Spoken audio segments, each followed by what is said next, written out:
ओम शांति। आज हम सुनते हैं सुंदरलाल भाई साहब जी का अनुभव।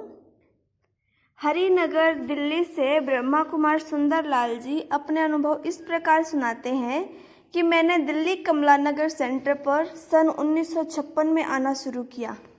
सप्ताह कोर्स करने के बाद कोई न कोई सेवा में भी समय देने लगा, परंतु यहाँ की जो बुनियादी बात है कि यहाँ भगवान स्वयं पढ़ाते हैं, इस पर निश्चय नहीं था। थोड़े समय के बाद जब पता चला कि ब्रह्मा बाबा दिल्ली चांदना मार्केट के इलाके में ठहरे हुए हैं, तो वहाँ जाने का तथा पहली बार ब्रह्मा बाबा से मिलने का सुअवसर मिला। बाबा संदली पर बैठे थे और अन्य लोगों के साथ मैं थोड़ी दूर नीचे बैठा था।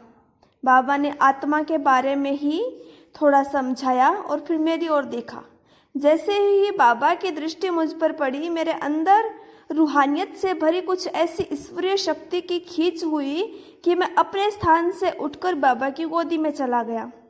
वहाँ कुछ समय के लिए मैं अपने शरीर की शुद्ध बुद्ध भूल गया और शरीरीपन तथा अतीन्द्रिय सुख का अनुभव करने लगा। इसके बाद मुझे ये निश्चय हुआ कि है ज्ञान स्वयं परम पिता परमात्मा शिव साकार ब्रह्मा बाबा के तन में प्रवेश करके दे रहे हैं। बाबा ने बच्चे बच्चे कहकर मेरे अंदर जो बड़ेपन का भान था वह खत्म कर दिया और तब से मैं अपने को शिव बाबा का बच्चा ही समझने लगा। फिर तो कई बार मधुबन में जाना हुआ और बाबा से मिलना भी हुआ। एक बार मैं बाबा के पास गया तो बाबा ने कहा, आओ मेरे महावीर बच्चे। इस पर मैं सोचने लगा कि मैंने कोई ऐसा विशेष कार्य तो किया नहीं, फिर बाबा मुझे महावीर कैसे कह रहे हैं। साथ में यह भी विचार चला कि हो सकता है कि मुझे भविष्य में कोई ऐसा पार्ट बजाना हो जो विशेष कार्य कहा जा सके।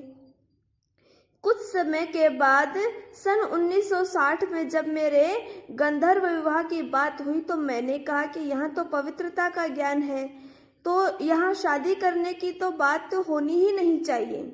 फिर बाबा के आदेश पर मम्मा ने मुझे समझाया कि अमृतसर की शुक्ला कुमारी की शादी के लिए उसकी लौकिक माताजी बहुत कह रही हैं, परंतु वह कन्या पवित्र जीवन व्यतीत करना चाहती है, इसलिए तुम्हें शादी करके पवित्र जीवन व्यतीत करना है और समाज के सामने एक उच्च आदर्श स्थापित करना है।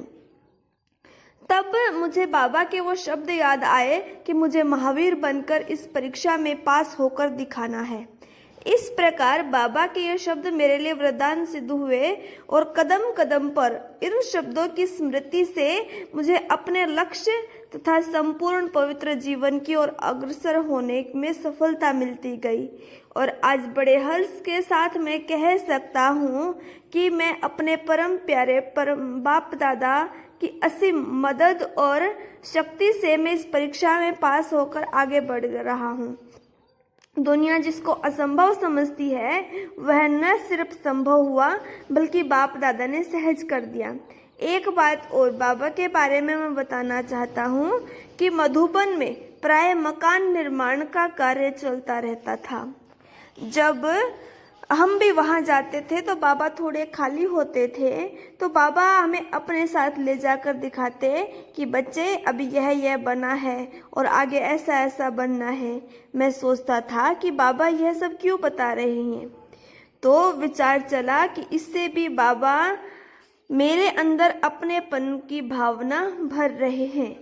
मैं यज्ञ का हूँ और यज्ञ मेरा है। आज का अनुभव इतना ही समाप्त होता है। कल हम सुनते हैं राजकृष्ण भाई जी का अनुभव। ओम शांति।